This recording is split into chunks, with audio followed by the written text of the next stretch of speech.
Branch আজকে এখানে 19 বছর ধরে কি হচ্ছে পরিচালিত হচ্ছে। আবার সারাজের পুরো ওয়ার্ল্ডে 27 বছর ধরে কি হচ্ছে পরিচালিত হচ্ছে। দক্ষিণ কোরিয়া থেকে প্রায় 78টিরও বেশি দেশে 27 বছর যাবৎ সারাজের কি হচ্ছে পরিচালিত হচ্ছে। তো বাংলাদেশে সারাজের 20 বছর পূর্ণ হয়েছে। 20 বছর বর্ষপূর্তি উপলক্ষে আনন্দ উপহারের আওতায় আমাদের একজন মা সারাজের ডিভাইস কি করেছেন, বাসায় নিয়ে যাওয়ার সিদ্ধান্ত নিয়েছেন, সকাল একবার রাত্রে একবার দিনে 2বার করে ব্যবহার করার জন্য। তো সারাজের এই ডিভাইস আপনার কোনো কেমিক্যাল, মেডিসিন, রেডিয়েশন যুক্ত না, আয়রন মুক্ত, ঠিক আছে। এটা সুস্থ সবাই খেতে পারে। এটা মেইনলি মেরুদণ্ডের যত্ন হিসেবে সবাই আমরা কি করতে পারি, ব্যবহার করতে পারি। সারাজমের ডিভাইস আলাদা কোনো রোগের জন্য না, আলাদা কোনো রোগকে ভালো করে ফেলার জন্য না, বা কোনো একটা নির্দিষ্ট রোগের জন্য না। সারাজমের ডিভাইস হচ্ছে মেরুদণ্ডের যত্নের জন্য। কিসের জন্য? এই যে মেরুদণ্ডের যত্নের জন্য, ঠিক আছে। আপনার গাছের পাতাগুলো ধুইলে আমরা কি গাছের পাতায় পানি দিই? কোথায় পানি দিই?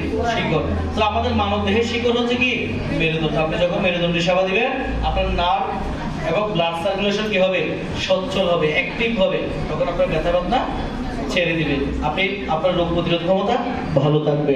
ব্যায়ামের বিকল্প হিসেবে রোগ প্রতিরোধ ক্ষমতা ভালো থাকার জন্য, ব্লাড সার্কুলেশন ভালো থাকার জন্য যে কোনো কেউ সেরাজেম কি করতে পারে, সেরাজেমের ডিভাইস ব্যবহার করতে পারে। তো আমার মায়ের অনুভূতিটুকু আমরা কি, আমাদের একজন ম্যাডামের অনুভূতি আমরা কি শুনবো সেরাজেমের।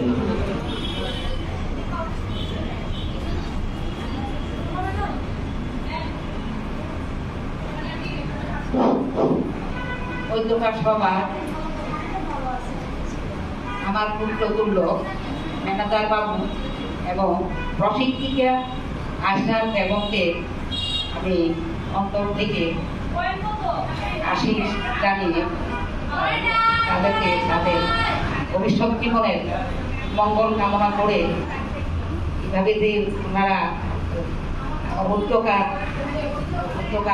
সবার আমার বোন এবং ভাইয়েরা যারা এখানে উপস্থিত আছেন, তাদের সবাইকে আমার অন্তরের অন্তঃস্থল থেকে বড়দেরকে শ্রদ্ধা এবং ছোটদেরকে ভালোবাসা ও স্নেহ দিয়ে আমি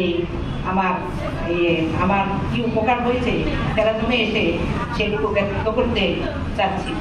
এবং সেগুলো হচ্ছে, দেখেন, আমি 8 তারিখে এখানে এসেছি, নভেম্বর 8 তারিখে আসার পর 2-3 দিন দেওয়ার পরে মনে হচ্ছে আমি অনেকটা রিল্যাক্স হই, অর্থাৎ আমি অনেকটাই আরাম বোধ করছি।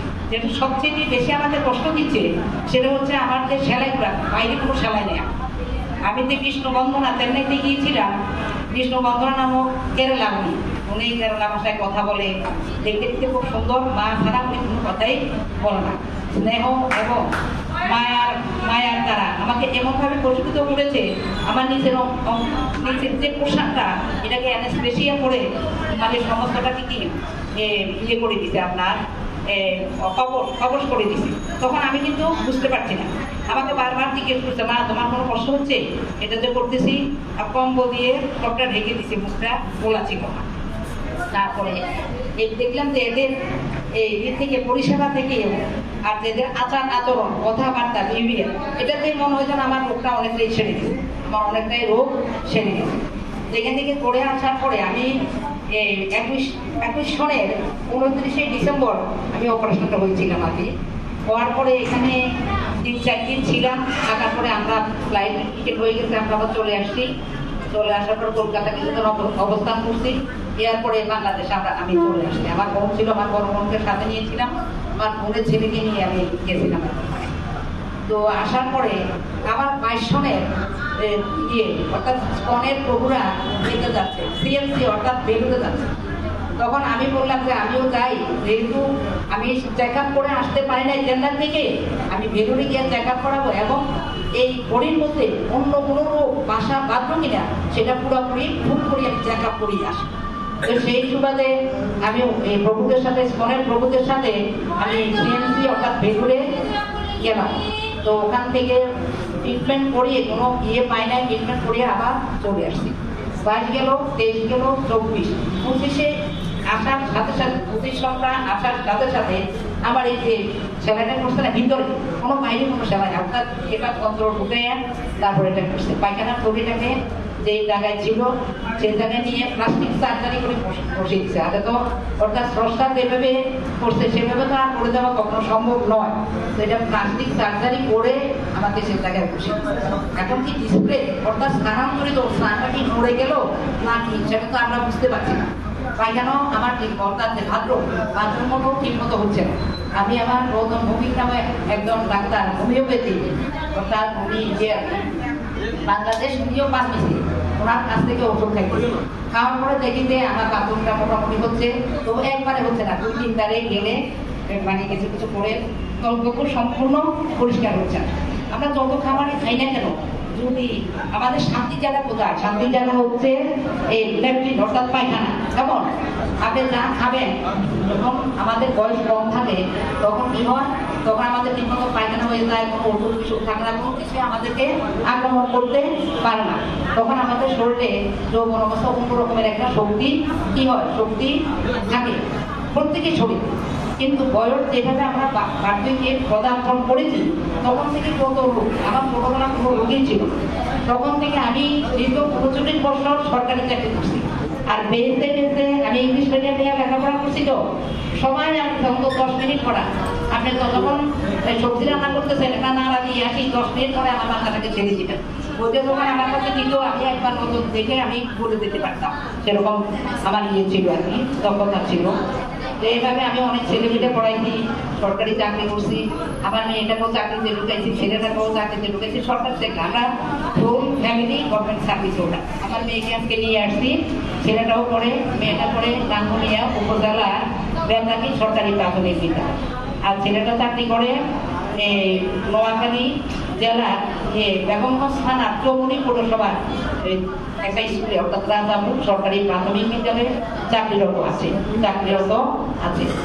তো এখন আপনাদের সবাইকে বলছি, যদি ঠিকমতো আমরা সেরাজনটা ব্যবহার করে যেতে পারি, আমার মনে যতই দূরে রূপে যে আমাদের থাকুক না কেন, এটার ফলে আমরা সমস্ত রূপ থেকে উত্তোলন করে উঠে আমরা যেহেতু আমাদের বয়স অনেকেরই হয়ে গেছে, আমরা তবুও অন্তত লাঠি না ধরে অন্ধের চোখটি যে লাঠিটা না ধরে যেন আমরা অন্তত হেঁটে চলে জীবনের শেষ দিন পর্যন্ত কারোর উপরে নির্ভরশীল না হই, হেঁটে চলে যেন আমরা যেখান থেকে আসছি সেখানে যেতে পারি, অর্থাৎ সংস্থার কাছে যেন যেতে পারি।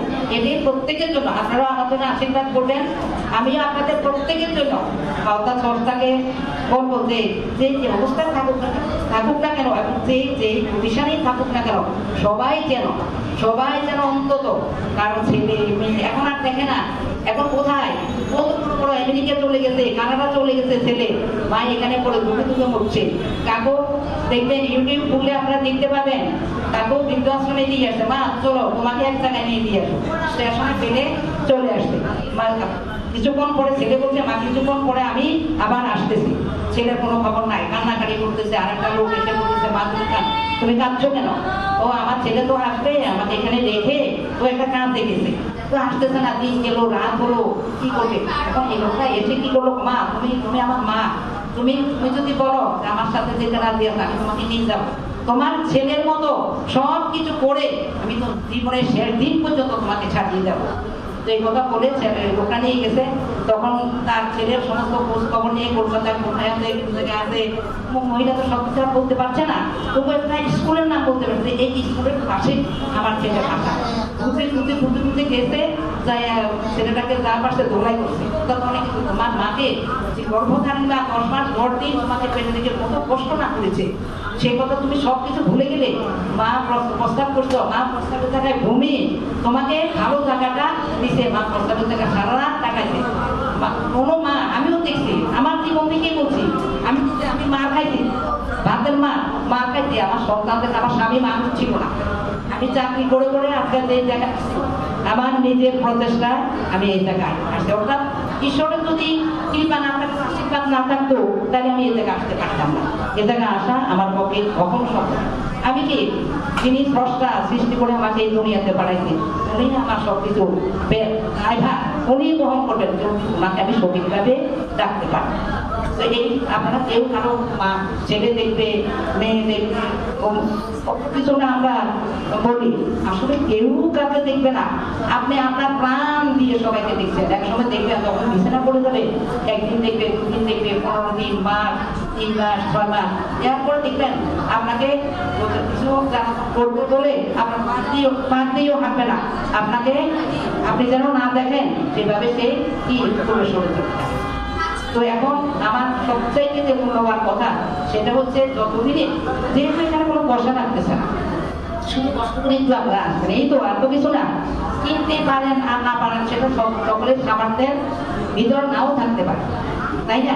তো এখানে এসে বিনামূল্যে সেবাটা নিতে তো অন্তত কষ্ট অনেক হেঁটে যদি আসতে পারেন, সেবা নিতে পারেন, তাহলে দেখবেন যে 15 দিন 1 মাস পরে আপনি কিছুটা রিল্যাক্স অর্থাৎ আরাম অনুভব করতেছেন।